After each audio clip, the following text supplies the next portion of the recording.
very good afternoon and welcome you back to the conference. My name is Tinatin Akhvlediani. I'm research fellow at the Center for European Policy Studies, CEPS, and I'll be moderating this session on a very important topic such as strengthening democracy in fragile EU neighbourhood contexts. And we have an excellent panel with us to discuss this very timely topic. And I will go the way we are actually seated. So next to me, you see Ms. Daniela Morari, Ambassador of Moldova to the European Union. Thank you so much, Daniela, for your time to be with us. We have Marie-Sophie Perret, Team Leader of Democracy, Justice, Freedom and Security at DGNS. Thank you so much for joining us. We have with us Ms. Elena Ventura. She's Program Coordinator and Research Assistant at Carnegie Europe Foundation. Thanks, Elena. We have with us Mr. Levan Kahishvili, who is lecturer at the Department of Humanities, Social and Political Sciences at the Swiss Federal Institute of Technology in Zurich. Thank you, Levan, for coming all the way to Brussels. And we also have a very special speaker with us, who is actually a discussant, Ms. Pernille Rieker, who will follow the speakers, all the comments, and she will also provide for us a very good, objective and a critical feedback as a discussant of the panel discussion will be. So thank you so much, Pernille. She is the research professor at the Norwegian Institute of International Affairs and Arena Center for European Studies. Thanks for being with us. Also, to make a quick note that the program has been advertised as that we would be having today Mr. Sandro Gozzi, who is the member of the European Parliament, but he could not join us. He had to withdraw due to the last-minute changes in his schedule, so he had to withdraw only yesterday, and of course we could not replace him. However, we will make up for his absence with all the interactions with you in the audience. I'm sure we will have plenty of questions, so there will be a little bit more time with the Q&A, so stay with us and prepare your questions. We'll be very happy to hear from you. But first, let's check and take all the insights from all our panelists. I'm sure they have a lot to say. As a structure for our panel, I think we will start by reviewing where we stand and what we can learn from the compelling cases of the three candidate countries, Ukraine, Moldova, Georgia. A lot to discuss, and then we will review what Brussels has been doing in supporting of them and engaging with them and what lies ahead of us. So let me turn to Elena and start with the case of Ukraine, which is really a compelling case, how, you know, securitization of democracy in the war conflict and also what challenges we may have in a post-war transition, hopefully soon. So Elena, the floor is yours. Tell us what we can learn here. So thank you so much, Tinatin, for the introduction. I hope this works. Let me know if it doesn't at any point. It is great to be here on this panel. I hope you all had a lot of coffee to get us through the rest of the afternoon. So what I will do is that I will provide a quick overview on what the status is now with Ukraine, and then I will look ahead on two key challenges that I see. So first of all, Ukraine received candidate status in 2022. Fast forward 3 years, what has happened since then? So Ukraine adopted a turbo mode of pro-European reforms, meaning that it implemented a high number of reforms, including numerous legislations, for example, on minorities and on gender equality. It also restructured judicial and corruption mechanisms. For example, it gave independent status to the specialized anti-corruption prosecutor office. And this was important in making sure that this position wasn't as politicized anymore. And also, very importantly, it adopted a state-wise program against corruption.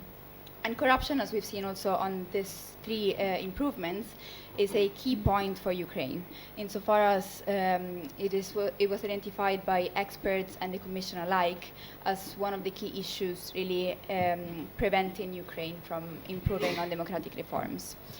So then, now, 3 years after candidate status, where are we? Basically, Ukraine has improved significantly, but of course, many challenges remain, especially on corruption and on rights, for example, of the media and media freedom. So then, looking ahead, I would like to focus on two key points on how we and the European Union can best support Ukraine. So one of them is the idea of democracy and security. Oftentimes, we see the two concepts as being separate, and as a result, the European Union tends to prioritize security and strategic priorities at the expense of democracy. Instead, through our research also in InvigoratEU, something that we have seen is that the two of them are very connected. So basically, we need security to have democracy, and we need democracy to have security. And in the case of Ukraine, this is necessary when we think about the reforms that it can implement and that it has to implement moving forward before enlargement. And of course, it would be completely unrealistic to think that Ukraine can implement reforms pro-democracy if it doesn't have the amount of security support that it needs. Because of course, a country fighting for survival just cannot possibly focus solely on implementing reforms if it doesn't have support. And this is particularly important now, as support from the United States might be lacking, and it's important for the European Union to continue providing this.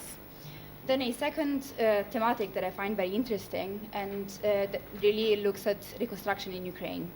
So we do not know yet how reconstruction will take place and when the peace deal will take place.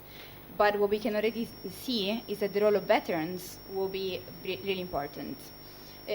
Ukraine has a very strong trust in institutions, in the military. 93% of Ukrainians actually say that they trust the military, which is virtually more than any other country. And actually 78% of them would actually welcome the formation of a party led by veterans. And this number by itself doesn't tell us much, but if we compare it to only 29% of Ukrainians trusting the parliament, then we have a more complicated picture of how democracy will look like post-reconstruction. So by themselves, I guess the role of veterans is not negative per se, but we do need to make sure that it's also accompanied by specific trainings. And talking to partners in Ukraine, something that has also come up is that veterans themselves really want to get trainings because they're very scared of being headhunted or recruited by political parties to then be exploited for their popularity and just to get them votes. So it would be very good to, first of all, train them to make sure that they're not exploited themselves, and also to make sure that they can get significant experience in governance. So yes, maybe just to conclude, I would say Ukraine has made significant progress with many challenges remaining, and we should really focus on making sure that the country is given security support while it progresses democratically. Thank you. So Elena, the main point for the EU is like to really support strengthening security of Ukraine, and when you said about, to support also democratic reforms that we should expect within the European integration framework, would you add here anything, maybe increasing conditionality or anything else? Well, I do think that for the European Union, it's a very difficult balance to draw between, of course, understanding that only so much progress can be made in a state of war, while also making sure that there is no compromise on the rule of law. One thing I will say is that many opinion polls actually show that Ukrainians themselves are very much in favor of reforms and pro-democratic reforms. So for the European Union to be lenient on reforms would actually be a disservice for the citizens themselves. So I think that, well, as we move forward, security support is to continue, but also we need to make sure that not too much is compromised just for the sake of enlargement. Brussels' evaluation of the reforms will matter. Well, thank you very much. Let's move to Moldova. Moldova has made immense progress, right, Danielle? I mean, accession negotiations are launched. The country joined CEPA. It's the first one within the trio. You have synchronized with ENSOI. There is so much. I think I will lose the count if I start counting them. But we also have seen so much interference with the elections, referendum, and presidential elections, now parliamentary elections on the way. What can we learn from the resilience building in Moldova, and how could EU actually help the country? Good afternoon to everyone, and thank you very much, Tinatin, for the introduction and making the bridge. And thank you for all the organizers and putting this together. It's indeed a very beautiful building, and also it's a good moment to, I think, sit all of us together and to look through the work that we did and also what's ahead of us. And the title, indeed, it's a strengthening democracy in a very vulnerable and fragile still neighborhood we're in. And indeed, we walked already a lot, and I'll try to structure a bit what we do and where we are, and a bit of lessons learned on the four main dimension. I'm using for our team and in general, like that we need to move on a highway that has 4 lanes, and in all the 4 lanes we need to move with the highest speed possible. And we cannot compromise any of this dimension in itself. And the first is accession. As you know, we had a referendum last year, and this is not only an objective that we set kind of a political one, but also it's a constitutional. Already it's enshrined in our constitution. And we do a lot of effort for this. We are now at the stage of the bilateral screening. Bilateral screening is the moment when we explain to the Commission where we are from all the requirements. And you know that Cluster 1, it's the first one that we start. And it's also linked with what you mentioned, strengthening democracy. So we passed this from July last year to November, and now it's in the Council, so we're waiting for the green light from the Council to launch accession talks on Cluster 1. We finished in March Cluster 2 internal market and Cluster 6 on foreign policy, and now we're in the Cluster 3 on everything linked to economic growth. So this is a huge, huge effort to build the reforms, to also say at this stage what transition periods will ask, on where we need help and what is at the core. And this is exactly the backbone of what would mean to be the future member state, and it's the core. If we manage to do that, it's exactly answering to the question. So all the effort for 2025 for us as objective is to deliver, to have a good deliverables and a good presentations within the bilateral screening, and to open as many clusters of negotiations. So we also hope to advance on the political opening, and that will also have a huge impact for our parliamentary election that we have in fall. A second part, it's the accelerated integration, which is also very important for us. It's to see the benefits of the accession now for the citizens, for the society. And indeed, we've been busy in joining as many EU programs as possible.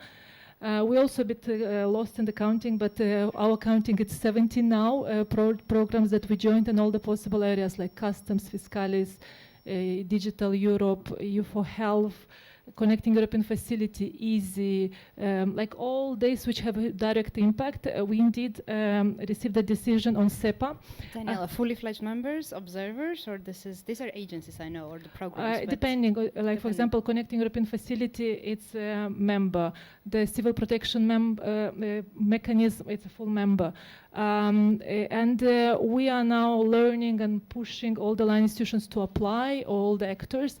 We have a positive decision on SEPA, Single European Payment Area, from the 1st of March. The decision is in March. On 1st of April, we had the deadline banks to apply. We have 7 banks applied on our side and have the 6 months to do the alignment of the online systems, and from 5th of October to have it operational. We have the Deputy Governor of the Central Bank today in town.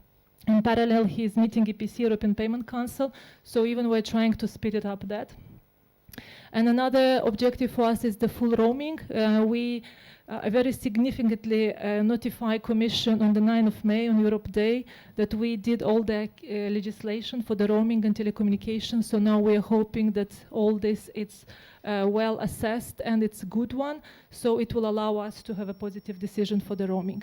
So we are trying also, and we do a lot of effort to get inspiration from the Western Balkans, from other countries, because it's not a full list in front of the Commission of all this. Like we need to also do an effort to identify what to do, what are the measures, and all this process in itself. The third dimension of our highway is the growth plan. Very grateful that Commission managed to propose to the Republic of Moldova a separate financial instrument, the biggest ever we have as a country since we got independence. And we're also grateful that everyone managed to do it in a very speedy process. So on the 9th of May, when we had Commissioner Kos in Chisinau, we managed to sign the loan agreement, the facility agreement. So now we try to do miracles with our parliament to have it ratified, and then to have the pre-financing. And then in the next 3 years, in any event, you'll invite me, you'll only hear about what we did, where we are on the disbursement and the conditionality linked to that. So this is also very important, and we know we cannot advance on democracy, on accession, to ensure the strengthening in the very vulnerable neighborhood without economic growth. So this is really important. And the fourth, which I think it's more linked to your question, it's about building resilience and working on security. We did a lot in the last years, like having the high-level dialogue on security and political dialogue, being last year the first country that we signed with EU the partnership for security and defense. We're benefiting European Peace Facility, so it was increased in the last years, and we had a High Representative in April. She announced an increased package for 2025, and it's really also building the backbone of our defense and security, and also it motivates us to double the budget for the military, and it's for the first time we are also doing things on this dimension. We have the European mission, European Partnership Mission, which also helps to build the resilience on hybrid threats. And indeed, you mentioned that we've been through a lot.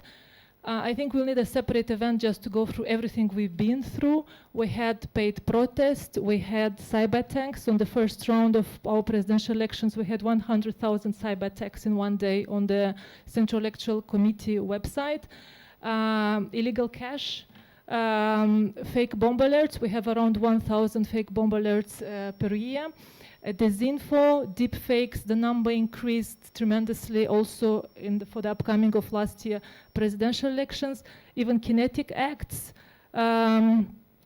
priests in the organized peregrinages, weaponization of energy, and we believe that we managed to navigate through all this, and it's also many lessons learned from our side that we are working now on them, looking at the parliamentary upcoming elections, which we believe are going to be even more complex and more dirty. A few lessons learned that very shortly I would like to share, that the interference, it's never taking holidays, it's a constant, so you never have a break through that. So it's very important always to keep eye and to train the muscle how to build resilience. It's coming much earlier than the elections themselves. We had the energy crisis beginning of the year, which was just putting the context and making things even more complicated, and also very grateful for the assistance we received from European Union to help us to exit sane, and also what to do not to repeat and to be the same shoes for the next winters. So it's also how to give the necessary instruments and tools to the institutions. We're also doing some amendments to legislation to have a faster reaction. And for us, also very important, the political messages that we're not alone, that we have EU and member states with us. So having the first EU-Moldova summit in summer, it's also a very important sign of the political support for us. I'll stop here, and maybe I will be able to go for the Q&A. Very comprehensive overview. Maybe let's stop here, Daniela, and let's see what comes up in a Q&A. Voila. Double microphones now. And let's move to Georgia's case, which is very troublesome, right, Levan? So the country has been an Eastern Partnership front-runner, then a candidate country, and now the captured state, pretty much, no? How did we end up here, and what should the EU do to somehow, make the country, put the country back on the track of its European integration? Okay, thank you, Tina, for the introduction, and it's a great honor to be part of this amazing panel. I have to say that much like Moldova and Ukraine, Georgian government has also been very busy implementing lots of reforms. Unfortunately, unlike Moldova and Ukraine, the direction of these reforms are not democratic, to put it mildly. We have new laws, a range of new laws that are designed to control financial inflows for the civil society, it's still under consideration, but to ban opposition parties, to implement repressions for even ordinary people, public servants who may not support the government and its policies. So how did we end up in this situation in the span of just 3 years? First of all, I have to say that, and I think we can all agree that EU conditionality is one of the primary instruments for EU in the external relations. However, it has been more successful in terms of ensuring institutional effectiveness than promoting democratic consolidation. And this is important because with increased effectiveness of institutions, but lack of democratization, the government of Georgia has managed to capture the state. So the institutions such as judiciary, police and law enforcement, state security service, electoral administration, these state institutions are completely under control of Georgian Dream, the current ruling party of Georgia. And election administration is the key here because I would argue that in the last year's parliamentary elections, if there were no irregularities in the elections,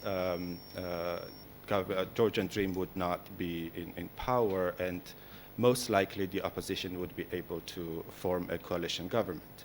So in essence, the people of Georgia were unable to express their will, and it was not translated into forming the government accordingly. So in this context, Georgian government is trying to make itself sort of immune to external pressure for democratization. And they are doing this through new discourses that they are constructing that are aimed at utilizing the effective polarization in the society and undermining the EU's legitimacy among the population of Georgia. So this negative discourse about the EU and Europeanization is composed of a few different markers.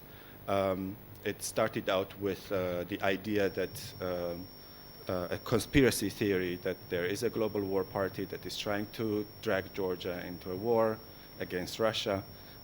This conspiracy turned into a deep state conspiracy because Trump understands deep state better than global war party. It has been then transformed into the discourse about dignity, that Georgian Dream claims that we want the European Union, and by 2030 we will become the members, even though we are not negotiating anything. But we want this only if we can keep our dignity, and the EU is trying to take this away from us. The government is blaming the EU for domestic interference and financing the revolution inside against the light of the large-scale protests since during the last 3 years, basically. So this discourse undermines the EU and its credibility, its legitimacy, and the Georgian Dream is trying to achieve its own dream of keeping power in the country for an indefinite amount of time. Probably the main or the most important takeaway from the case of Georgia is that understanding Georgia and how Georgian Dream managed to capture the state institutions is the key for the EU's future policies in terms of supporting democracy. Levan, if EU could go back, I mean, conditionality has been there, right? EU is more for more, less for less. If we could go back, I don't know, you define how back we should go in time. What should have been done differently, given the conditionality you had, or should have conditionality be changed, or should have it been applied more strictly? How should the EU avoid the situation we have now? Well, the key difference is that the conditionality has been there, but Georgia has not been a candidate country. It hasn't even started accession negotiations. So the effectiveness of conditionality is more limited in this kind of context, or has been so far. On the other hand, as I mentioned, the difference between the effectiveness and democratization is that the reforms that would ensure that the institutions are more democratic have not been pushed. Instead, the focus would be more on capacity building of the institutions, which was very necessary for Georgia over the past 2 decades. But at the same time, the democratic aspect was not necessarily ignored, but was not as pushed as apparently in hindsight was necessary. And now, Levan, in this situation, how should the EU support the democracy in Georgia? This is a nervous laughter, I mean, just a note here. This is a very important question. If I knew the answer to this question, probably I would be somewhere else now, or I don't know. The thing is that it's more of a asking for a favor than a recommendation, but I would want the EU to make a difference between the government of Georgia and the people of Georgia. These are not the same, and we don't want the same things. There are lots of different ideas about sanctions, about abolishing visa liberalization. And I think there is also the same sort of understanding in the European Union that punishing the ordinary people for the actions of their government when these people did not necessarily elect this government is probably not the best idea. So this would be the most important thing, and not abandoning Georgia. But what can be done specifically is also limited in terms of what sort of instruments the EU has. And I don't think that at this moment the EU has a lot of leverage over Georgia, because traditionally the EU's leverage comes from countries willing to submit to conditionality, and the Georgian government is not willing anymore. Perfect moment to bring in Marie-Sophie with all these pressing questions and issues. We could start with Georgia's case as it was the last, but if you would like, we can also start from Ukraine and then go Moldova and then to Georgia, to basically answer the question, what has been EU doing, what should be EU doing to support, democratic resilience of its candidate countries? First, I would like to thank everybody for the organization of this conference, Tinatin for putting together all our ideas, contribution, very much appreciated, and also this place, which is absolutely amazing. I didn't know this place. It's amazing. Thanks also for all the suggestions and the ideas that came from my fellow panelists. I will try maybe to make a little presentation of what we do and how we see things in the EU, and then maybe we can make a little exchange on different countries or aspects that could raise our attention. So, as you know, with the new commission, the enlargement has taken a prominent place. It's a priority for the whole Commission now. All the DGs have to include enlargement in their policy, which is for us very useful and powerful for DGNS to also get hooks to get the policies which are applied for EU member states to our countries. We have this duty to promote our values, to support stabilities in the countries, democracy. But this aspect has grown even more in the last years and even months, because the issues in link with democracy have been also impacting EU member states. So there are also some initiatives at the EU level for EU member states, and that we are working hard to expand to the enlargement countries. So what am I talking about? We are expanding our toolkit with legislation and structured engagement.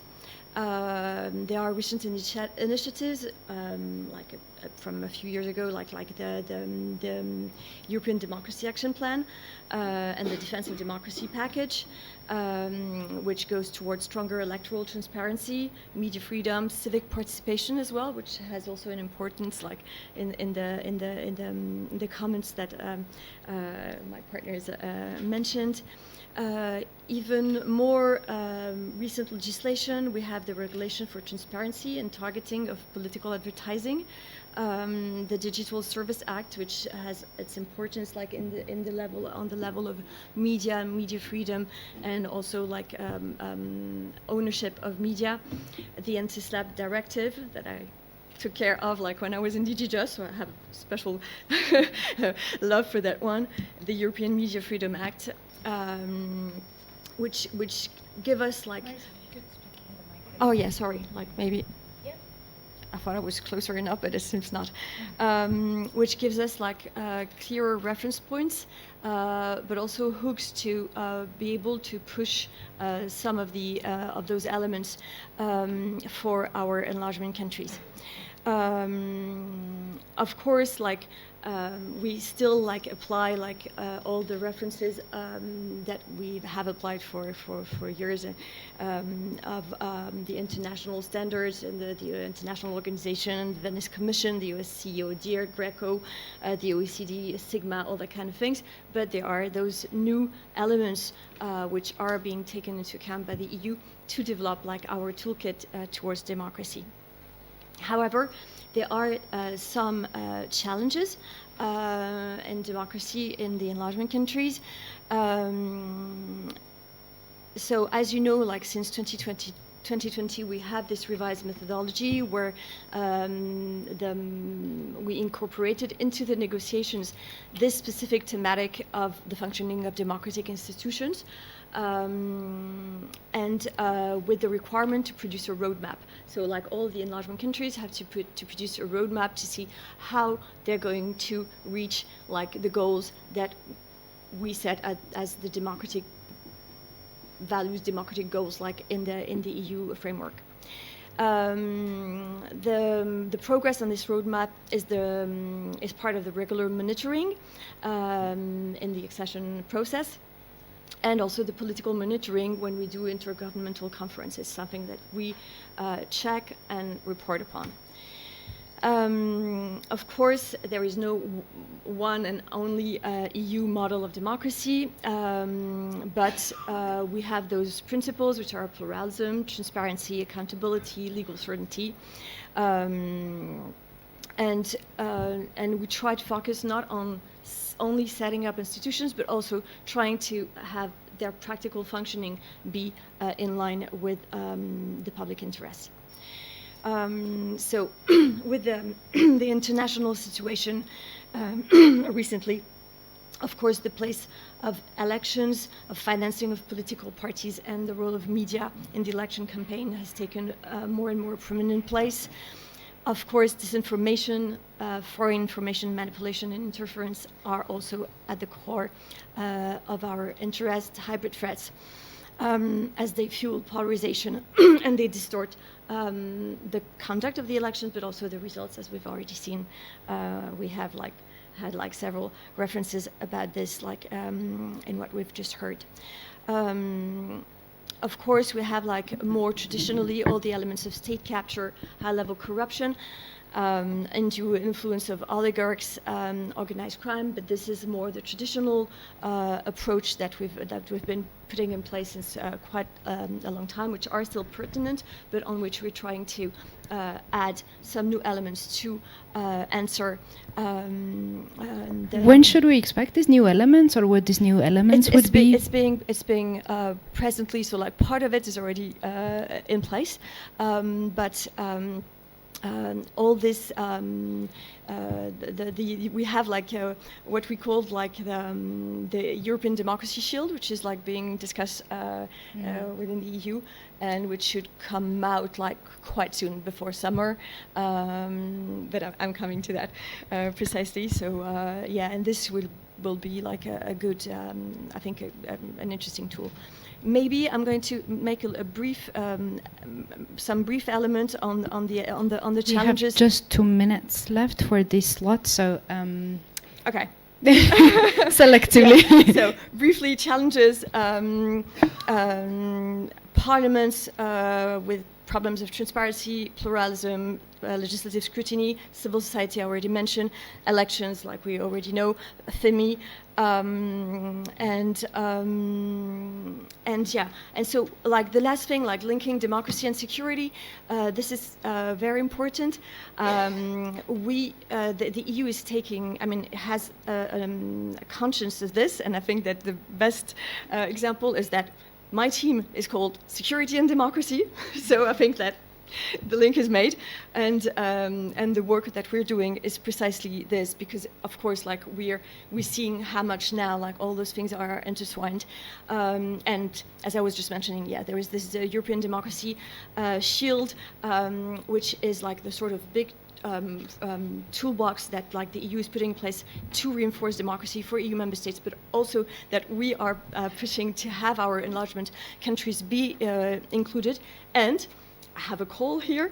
The public consultation is still ongoing on this. So suggestions that like the enlargement countries need to be taken into account like in this initiative is very welcome, and I count upon all of you to to enforce. With pleasure. Until when Voilà. we have time, actually, and we go to the European Commission website. 26th of May.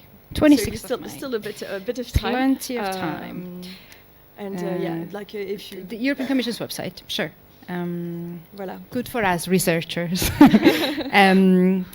Should we conclude here, Marie-Sophie, for now? Or because if you wanted to also flag how EU engages with the three countries, because we have Yeah, specifically sure. three countries, for this we can have around 2 minutes maybe. Yeah. So maybe starting with the most difficult ones, of course, which is Georgia. I mean, like the EU is definitely aware that like the position of the people is not the position of the government, and actually that was the idea when we decided to give candidates, to first like give like the EU perspective, then the candidate status was to recognize the people, to say we are on your side, like let's try to push. Obviously, like in the present context and the geopolitical context and the attacks on democracy, we are in a situation which is difficult. We still have like as an interlocutor like the government, and the negotiations are for the moment frozen, but it stays absolutely clear in our mind that the people of Georgia are absolutely longing and yearning to join the EU. So like this is, don't think that we have forgotten you. It's not the case. We are absolutely aware of that. For Moldova, and let's go first with for Moldova and Ukraine. Yes, as we were saying, we are in the midst of the negotiations, like of the work on the screening, and now like the definition of all the benchmark on this cluster, on those chapters, and here we should like progress like before summer. So that would be like really a good thing. For Moldova, we're absolutely aware of the situation about the elections to come. So it's like I know that our DG is very engaged on supporting like the coming elections, and to try to limit as much as possible also the interference, but also like to show and even to showcase like with the visit of our commissioner how much the EU is involved, like, and wants to support Moldova. So it's a hard. Let's be clear. It's a complicated situation. And it is also for the EU and its member state. It's a real hybrid war that's going on now, and on one side we can be attacked like on the security level, on the other side, and that's what's scary. It's that like on the other side we can be attacked like through the democracy, and the influence that we don't want to have like can win power through the attacks on democracy and elections, and we are absolutely aware of that. Should we expect maybe more support from the EU to Moldova in terms of financial support, or it will be more capacity building, or just political support? Oh, there are plenty of things going on. So yes, there is the growth plan, which is going to develop its consequence. To be able really like to spread and have like some money coming, some financial support coming very soon. But as we were saying, like also like one of the also the powerful tools that we have is this gradual integration, so that making it somehow like well, irreversible. I'm not saying this because like it's not in our policy that we say this is reversible, but still like when the countries are participating in programs, in projects, in groups, in all those things which are the core of the EU. Well, that's it's going, it's there, it's happening. So I think it's important not only in terms of development, of adaptation of the legislations, but also in terms of visibility for the population. So that's yeah, that would be what I can say. Thanks a lot. And with Ukraine, sorry, Oh, yeah, sorry, yes, it yeah, is with Ukraine. Well, with Ukraine, I mean, we are so same. We are in the core of the negotiations. We have the specific situation of the martial law, which is absolutely normal. We are also very aware of the push and the manipulation, which are around like the idea of asking for elections presently.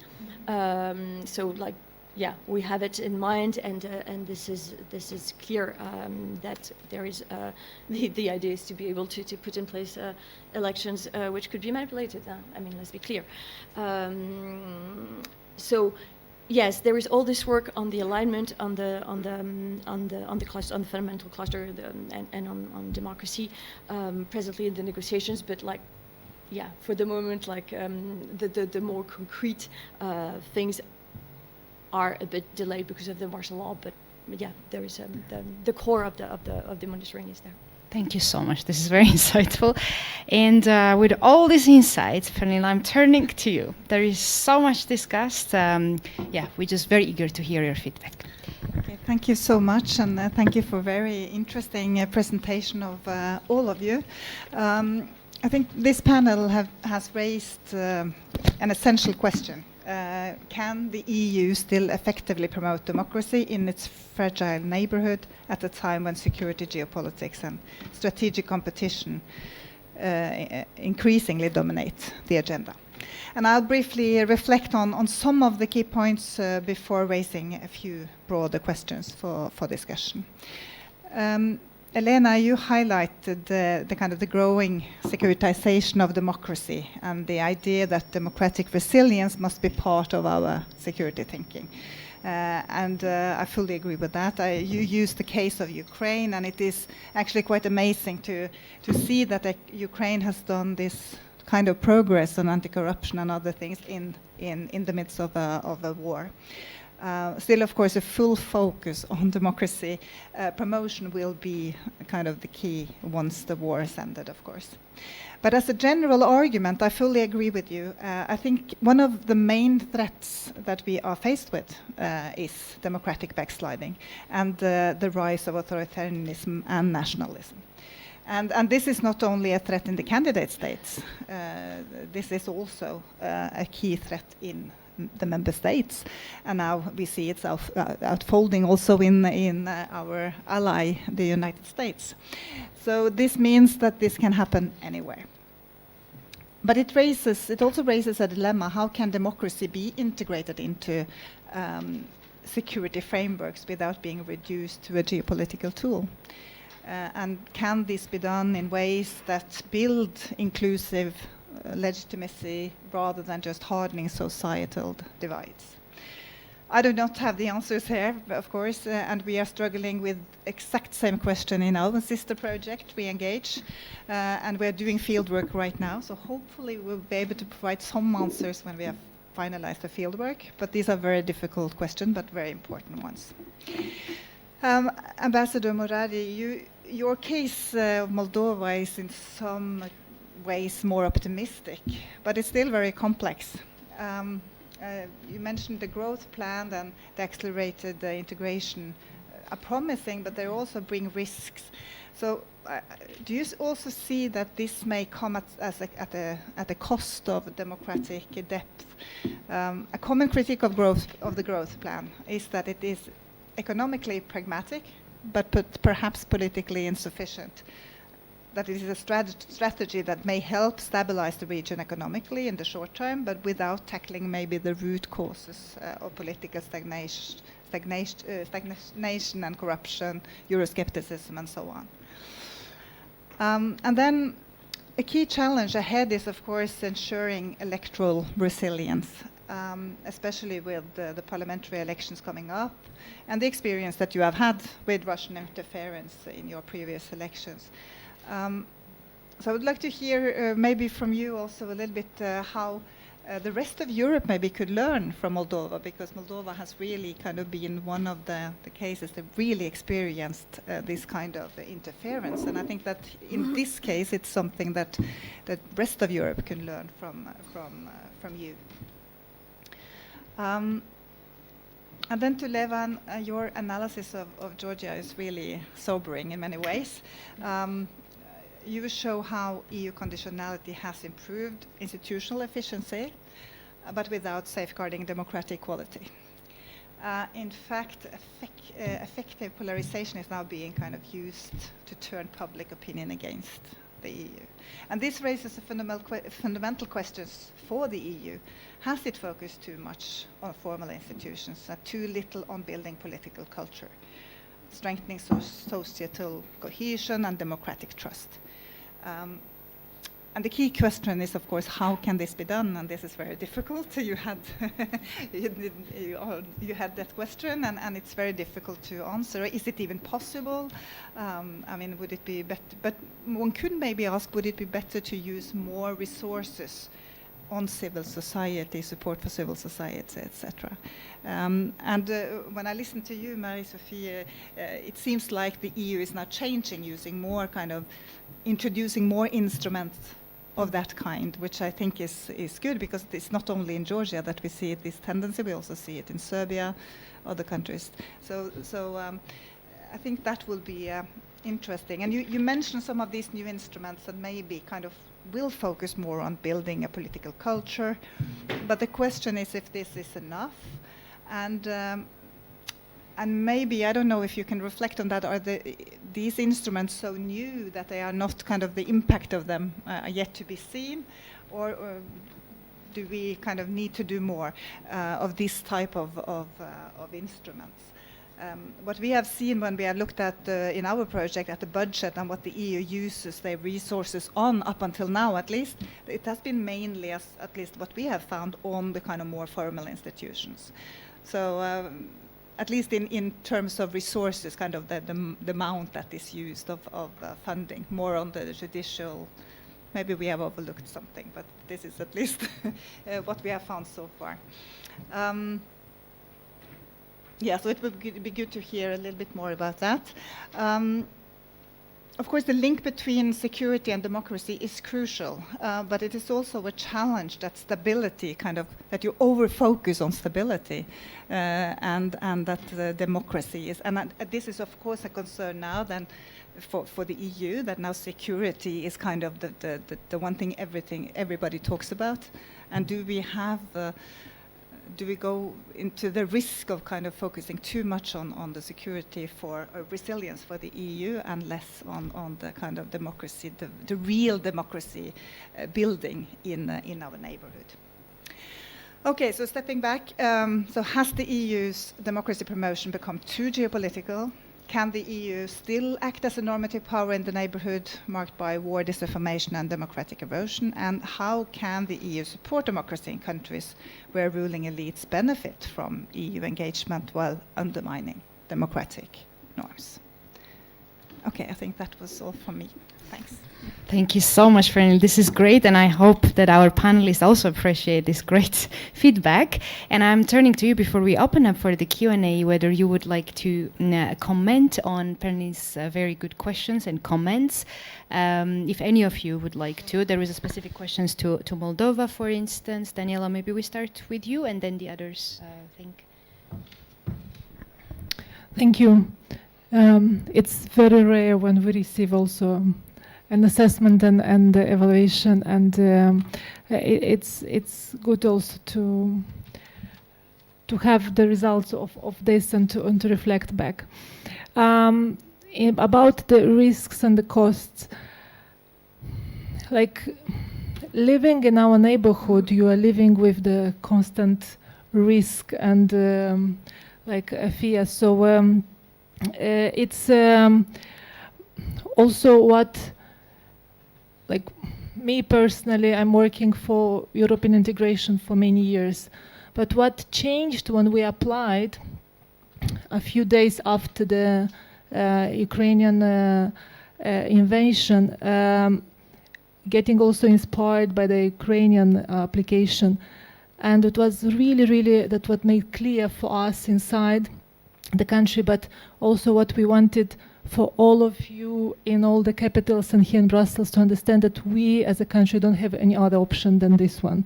So this really makes a big change in the optics, in the understanding, in DNA of taking decisions, and all the interaction we have also with everyone here.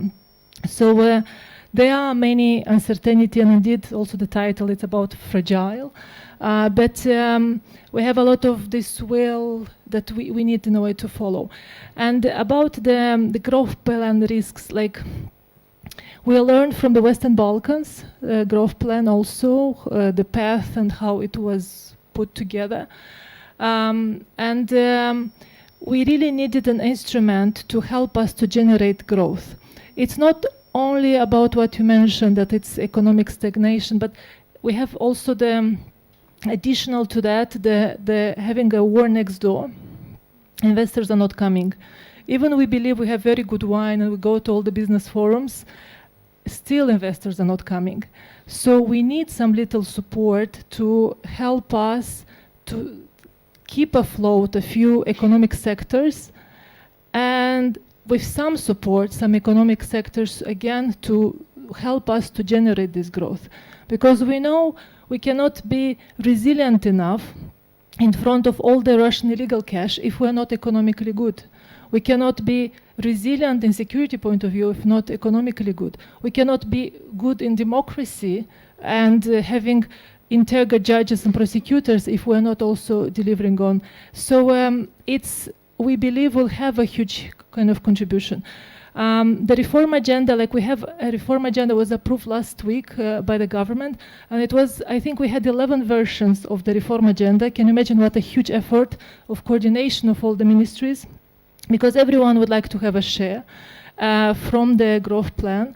And also how to make a balance to have ambitious enough reforms, but doable reforms, and how to have the absorption capacity of this money to have ambition investment projects, but doable projects in the 3 years.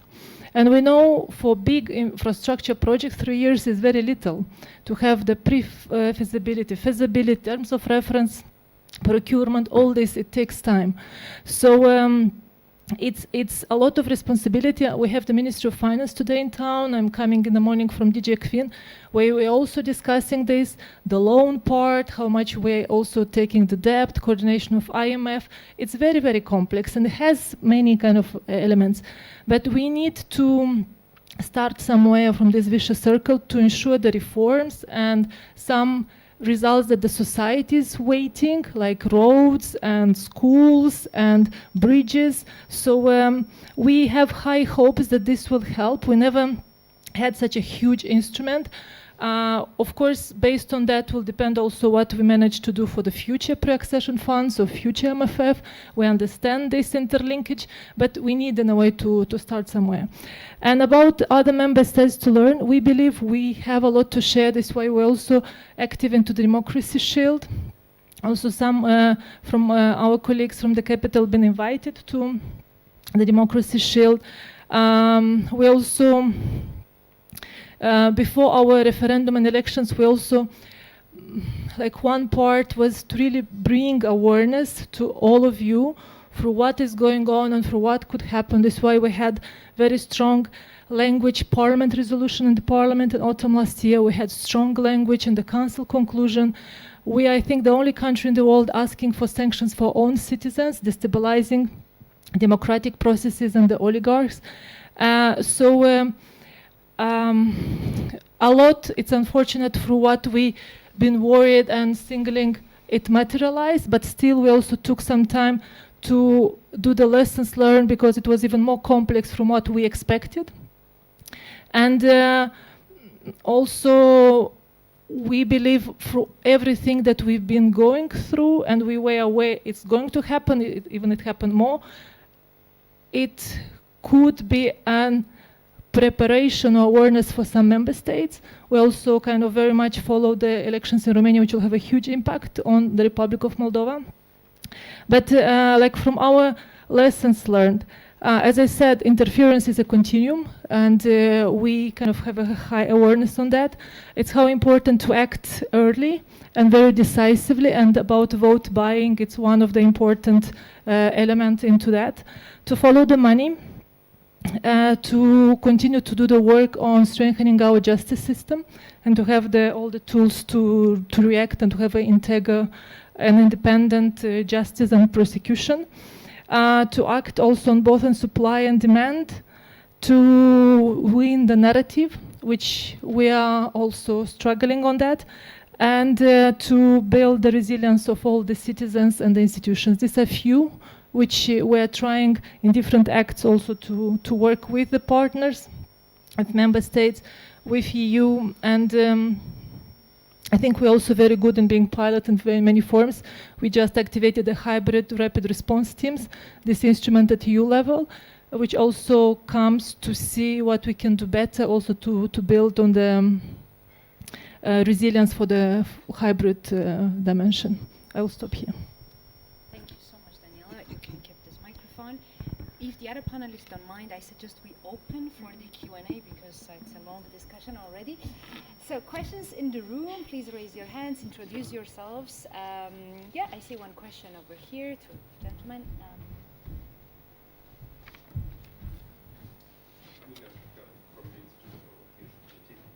First of all, thank you very much for the presentation. I have just two detailed questions. First of all, yesterday we learned that the German government asked also the Union and other foreign donors to pre-register future funding for activities in Georgia.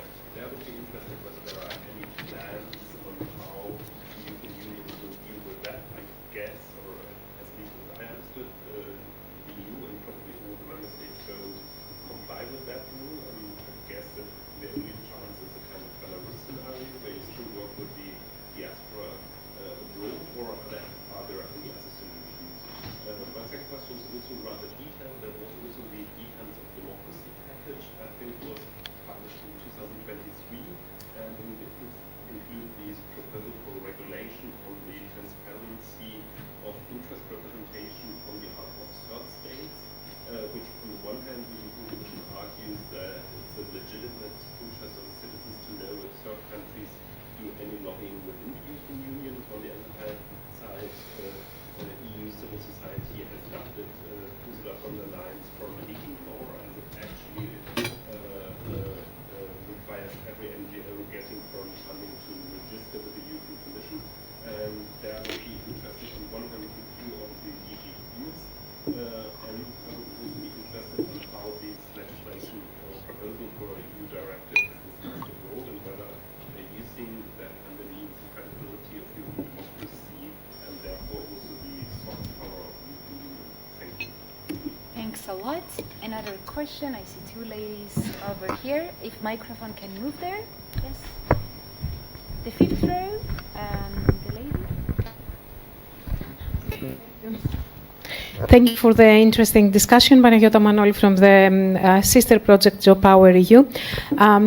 The first question that could be answered by any of the panelists is, what we've seen is that so far and until today, the capacity building and democracy building in the area has been happening not only from the EU side, but also along with the US factor and the American factor. And we can see that at this critical point and juncture that we have the accession starting in Moldova and Ukraine, we are missing that couple, the EU, US dancing together, on this democratization and institution building. How do you think that is going to affect the whole process? Both the EU's capacity and the effectiveness, and also directly the countries that they are relevant. May I have a second question? Sure. Okay, and since we can see that especially in Moldova, Ukraine, the democratization now, all this agenda goes through the accession process and the enlargement process. What is left now in the Eastern Partnership in that regard? Is there anything in terms of democratization that can be done in the Eastern Partnership framework? Thank you. Thanks a lot. Another question? Yes. Hello, my name is Mariam Bichashvili. I'm from TEPSA. Thank you again for all the panelists for your interesting inputs. I have two questions. One is for Ms. Marie-Sophie. I wanted to ask, you mentioned that the EU hasn't forgotten about Georgia and Georgia's people of Georgia, which thank you for that. But I want to ask, why is it that a couple of weeks ago, we still hear from quite high officials, including from the Commission, that talking with the Georgian Dream is still on the table. If we all recognize that we are within the active process of autocratization, why is it that we're still in square one? Because then it also questions the EU credibility when it comes to the people who on a daily basis go to the streets and protest. And my second question is to Daniela. I want to ask specifically the Moldovan case. We have two regions in Moldova, Gagauzia and Transnistria, who has the biggest Russian-speaking population and weaponizes that. And I wanted to ask, as Moldova moves forward with the chapters, how do you see Moldova tackling this issue, and how do you see the EU's involvement in that? Thank you. Thank you very much. There is a third question. Fourth one, actually. Serafin Dinkel, I'm at the University of Brussels, ULB. I wanted to ask a little bit about the tension between security and democracy promotion, which you touched upon a little bit, but we know this from the research on EU conditionality, for example, in the Balkans, that there is a trade-off between security interests and stability interests and democracy that can actually favor regimes that engage in state capture. So I would like to hear a little bit more about how, what ideas there are on preventing that in the next rounds of accession. Thank you. Thank you very much. Any other questions? The last call, the question to gentleman here, the third row.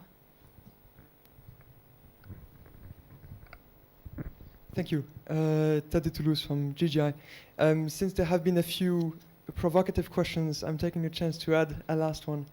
When we talk about state capture and the state of democracy in fragile democracy in EU neighboring countries, I'm thinking particularly in Bosnia, which we haven't talked about yet, and in Georgia as well, and potentially in Moldova, given the Romanian elections.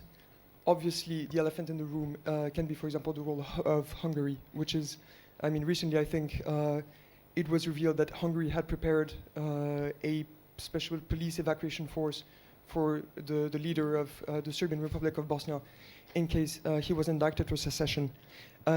It seems slightly paradoxical that the EU is engaged on one hand on efforts to build civil society to support the grassroots democracy, and on the other faces so much obstacles in imposing is maybe not the right word, but in ensuring reform and prevention of autocratization at the institutional level. How does the EU address this dilemma? What is the relative weight of efforts at grassroots and at the institutional level? And how do you perceive this reality? Thank you so much. Thanks a lot. Time to proceed with the comments. I think I suggest we start with Marie-Sophie because there are many questions on the DGNS side. Yeah. If you would like, I can also summarize, or you made your notes. Yes. I took some If you notes. miss anything, I'll if remind I forget, you. you'll tell me. The law on foreign agents, like in Georgia, yeah, it's not like the first time that we're confronted with that kind of things. For Georgia, like the decision of how we're going to go with it, like, I mean, handle it, is not yet settled, but we still have, I mean, we have the capacity to support also through other channels. I'm not going to develop, but like there are some possibilities. So for Georgia, we don't know yet how it's going to happen, but it's of course like problematic, definitely. I mean, like we've been, you know, fighting. Well, you know that it's been at the core of all sorts of negotiations. I mean, of discussions with the government for the last 2 years, and it was really central, like in what happened in the last years, with the law being cancelled, coming back, etc. You know, so it's I mean, it's definitely something that we wouldn't that we, yeah, of course, that we condemn. How we're going to deal with it, like, yeah, we have solutions. The solution for the moment has not been decided for regarding precisely Georgia, but like, yeah, we still have some ways of doing it. The register for transparency, I don't think that transparency is in any way the foreign agent law. Voilà. That's all I'll say on that. If we want everybody to be transparent, including lobbies, which are not as positive as the CSOs, you know, we have to have like rules which apply to all.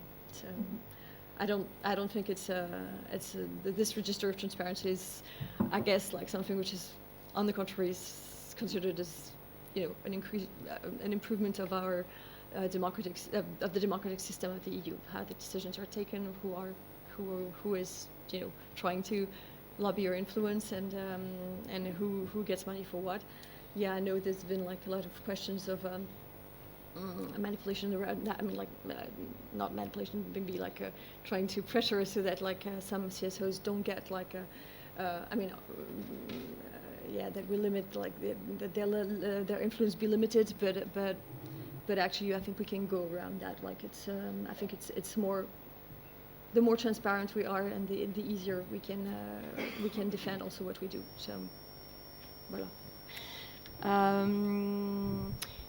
Capacity building, EU, US, like US money freeze. Yes, it has an impact. No, we won't be able to replace USAID, for sure. However, on enlargement, we're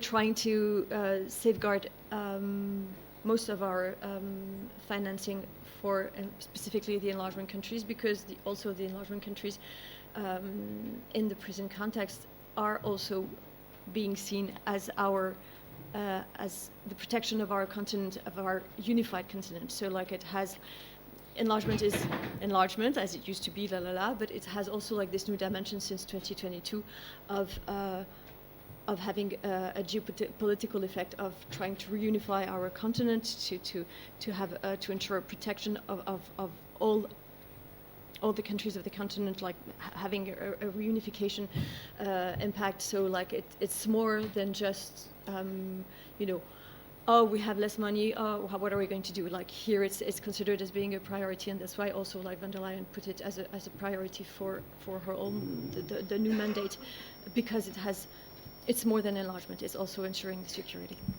of the EU and of the continent as such. Perhaps on Eastern Partnership, whether anything is left on the Eastern Partnership. Yeah, absolutely. We're working very hard with specifically with Armenia.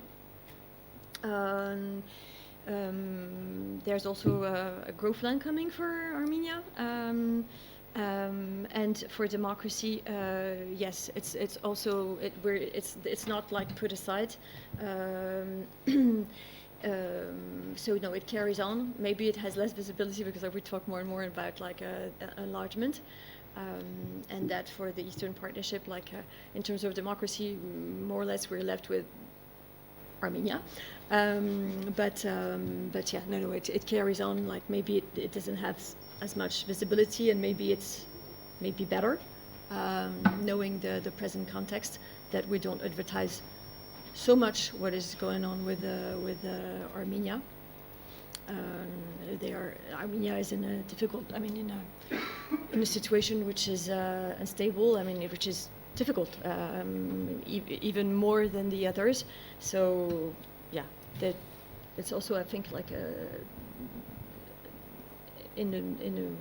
it's also a decision not to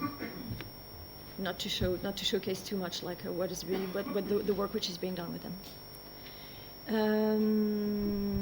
Helping Moldova with the breakaway regions and also Caucasia and Transnistria. Yeah, that is part. I guess like that helping. We couldn't do better than what we did with the energy crisis for Transnistria. Mm-hmm. That was I think that here we did something which was really impactful and symbolically strong. Transnistria has even like before Moldova became a candidate country. Was already part of the negotiations, like on when we were under NDK, and like some of the reforms, some of the programs were applied also to Transnistria. So it's less of a clear cut than we would think, and we hope also that Transnistria, being more and more cut economically, will little by little be able also to see that maybe there are other options. But anyhow, like it's like the negotiations for us do apply to the whole of the country. Same for Ukraine, same for Georgia actually. We consider that like the enlargement applies to the whole of the country in the frontiers that we recognize. So Transnistria is part of it, and Gagauzia as well. There's been some specific work being done, like in regards to elections, also towards Gagauzia, to help in this, to try to lessen the autonomous aspirations. Why do we keep on talking with the Georgian government? Until, talking with the government doesn't mean like supporting it. So either we carry on talking with the government to try to see also what could happen, what we could do. It's still like it's still our interlocutors. It doesn't mean that we support them. And like if we froze like the negotiation, it's for a good reason. So it's not that we support them, but like at some point, like there are some institutions representing the country, which doesn't mean that we don't talk as well, like with the CSOs and all the oppositions and other interlocutors. But yeah, they are still like the ones who are representing on an international level the country. Tension between security and democracy, question of stability. I think that there used to be a bit more of that before. That's true. trying to find stability specifically. I mean, like, you know, with the Balkans, it was called like, the name escaping me, like, but there's the term of stability in the SAA, yeah. Stabilization and Association Agreements. Voilà, exactly. Sometimes, you know, you just use the acronym. Too many acronyms. What does it stand for?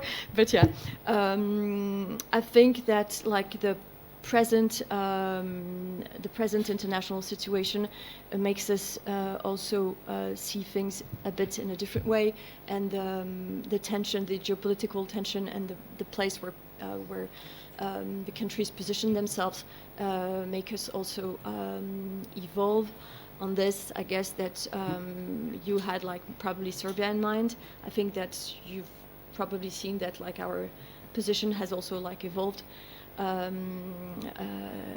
recently about Serbia. However, don't forget, and this is linked to the last question, that enlargement is a policy which is council-led. So we can propose plenty of stuff, we can try to influence plenty of stuff. At the end, like, it's the member states who decide, and at unanimity, which makes it effectively complex. I'm also like the representative of the Commission in one of the working groups of the Council, and I say like that there are 4 groups in the Council.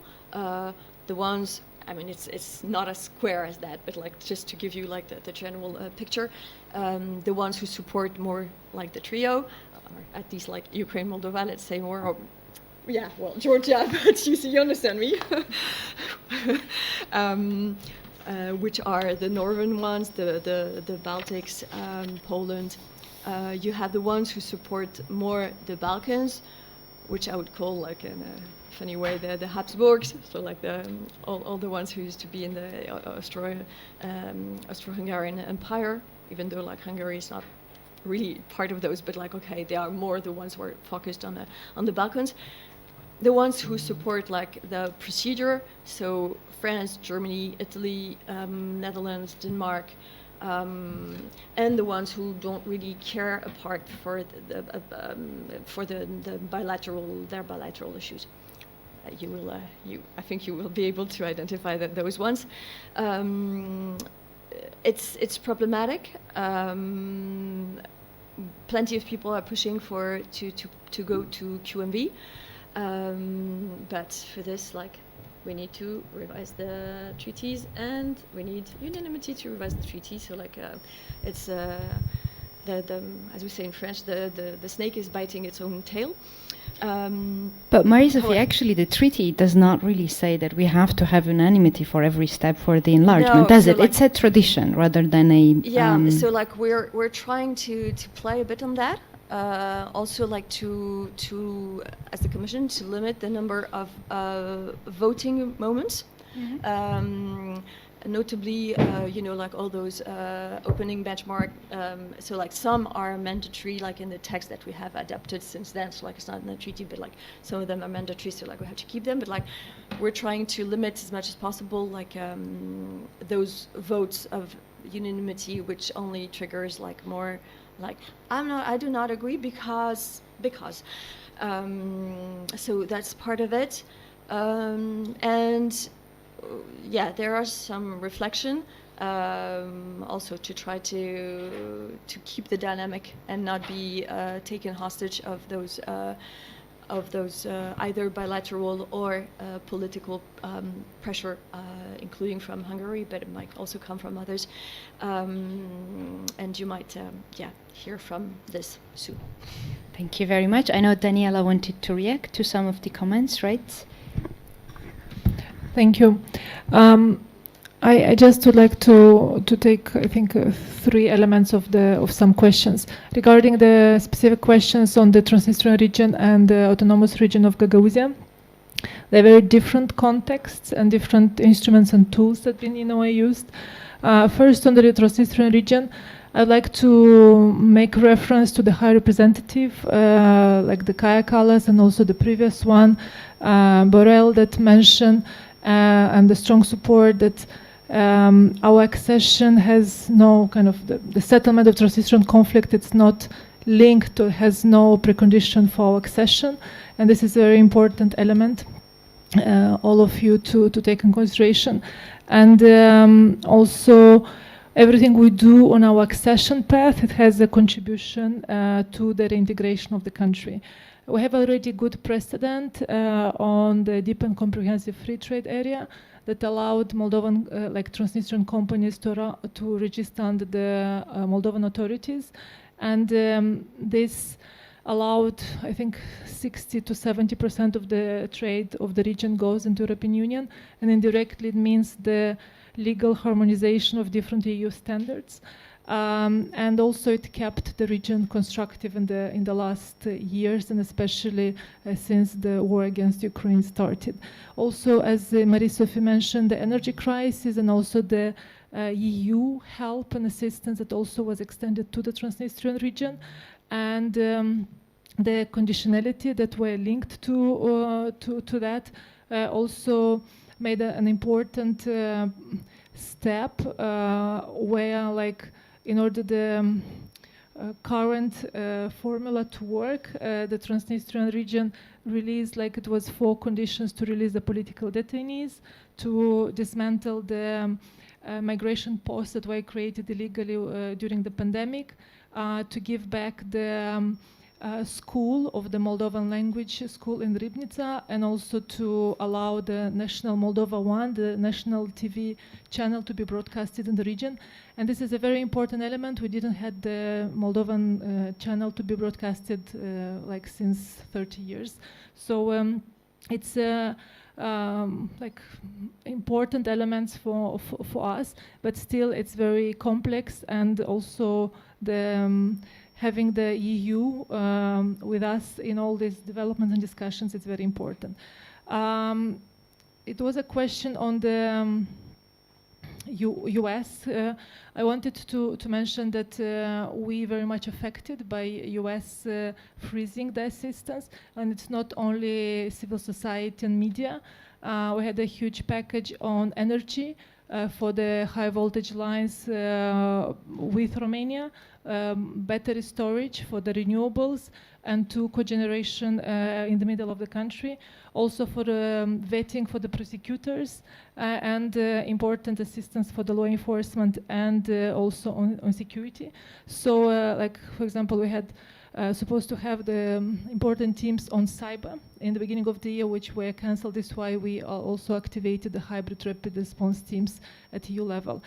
We know it's not possible to replace everything. We're also trying to see what we can do ourselves, what we can do with partners, but we also been relying a lot on this help and support. Thank you so much. We really are running out of time. So unless the other speakers would really like to take any of the questions, because I think we've addressed most of it. Pernil, Levan, good? Thank you so much. Thank you so much for organizing this session, which apparently brought together 3 sister projects. So I present here Reunir. We have Pernil from Reengage. And of course, we are all hosted by Reinvigorate. And there were the questions from Geopower EU in the audience. So thank you very much for bringing us all together. And for more, stay tuned. Thank you.